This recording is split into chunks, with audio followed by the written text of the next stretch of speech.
for all you've done. And also the first physical therapist to receive the Lifetime Achievement Award.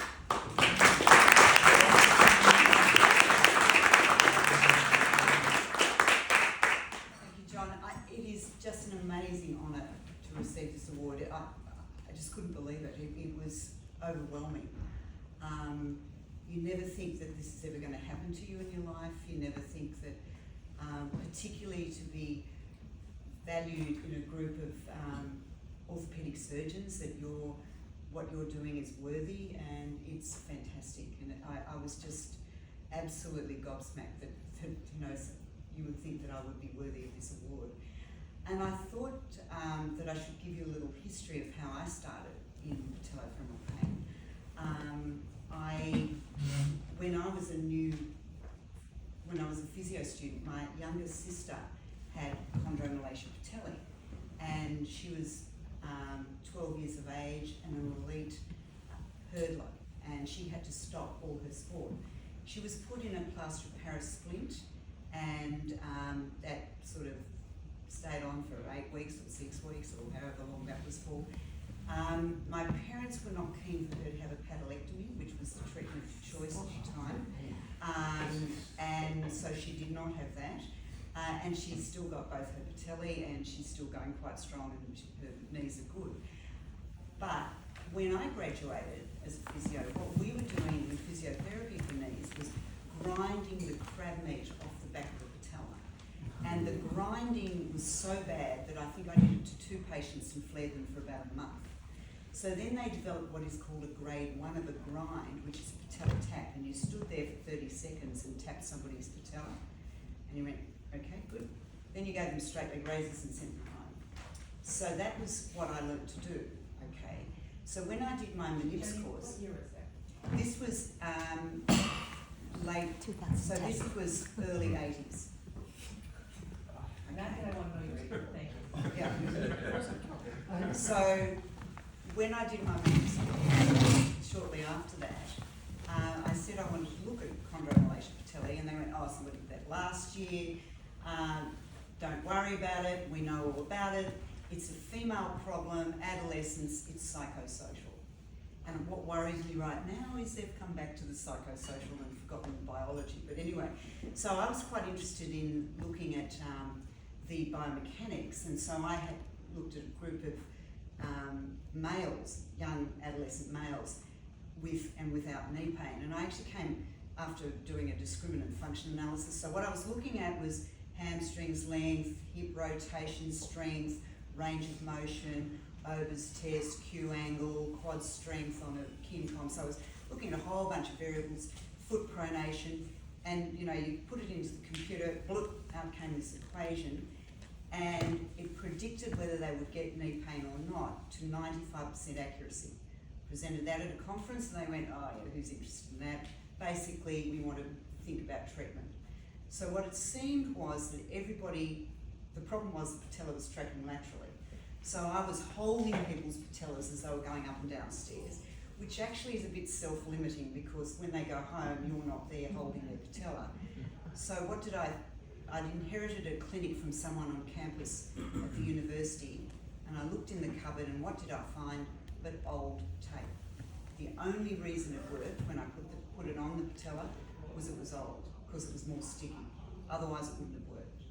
Okay, so, and the other good thing about it is I didn't know any rules about taping, because when I first came to the US to run workshops, it was told, oh, they can't turn corners, and you can't do this, and you can't do that. I didn't know those rules, I just was sort of taping. So that was in 1986. 1987, and the reason it took off like a rocket, there were 2 international conferences in Sydney.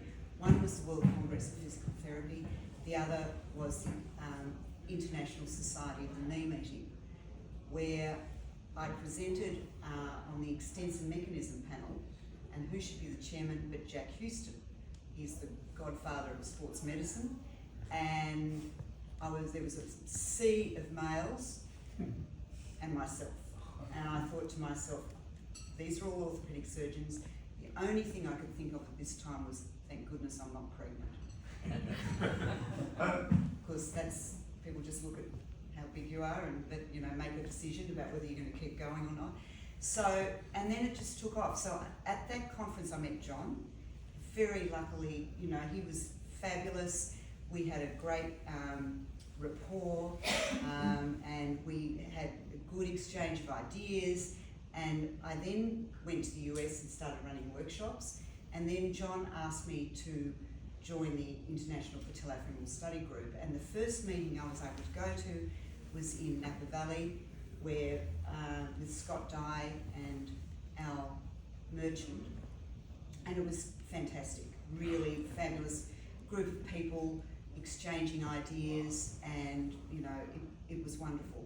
And I think Scott's paper, The Knee, the Biological Transmission of Theory, is probably a seminal paper that should be used for all musculoskeletal conditions. Looking at that envelope of function, load and frequency, and I explain to most of my patients this is what they're trying to do. Because as we know, musculoskeletal problems, not just the patellofemoral joint, they're managed, not cured. And this is what we've got to look at, and how we can empower people to self-manage. And it sort of was very lucky that I was then able to go on more meetings, had a fabulous time, Ashbound in London with Liza, we had a wonderful time. And you know, Dan then won the award for taking the longest time to get back to New York City. It was an over 42-hour flight for him. I mean, we've just had some wonderful times together, and really this group is so collaborative, even though people have different ideas, they listen to the ideas, and it's just wonderful to see. And the most amazing thing is that we're all there for our patients. We do what we do because we love it, we have a passion, it's a calling, and what we want to do is make the world better for our patients, decrease their symptoms, and also help future generations know a bit more about the patellofemoral joint. So if they know as much as you and can then move forward and push it even further, that's a really great thing to do.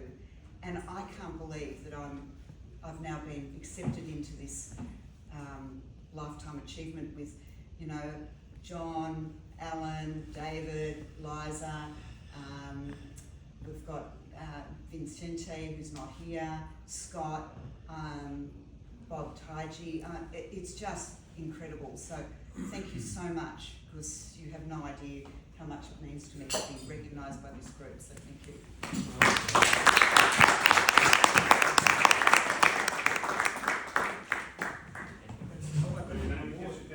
Oh, okay. So here it is, Jennifer Sue McConnell. Okay.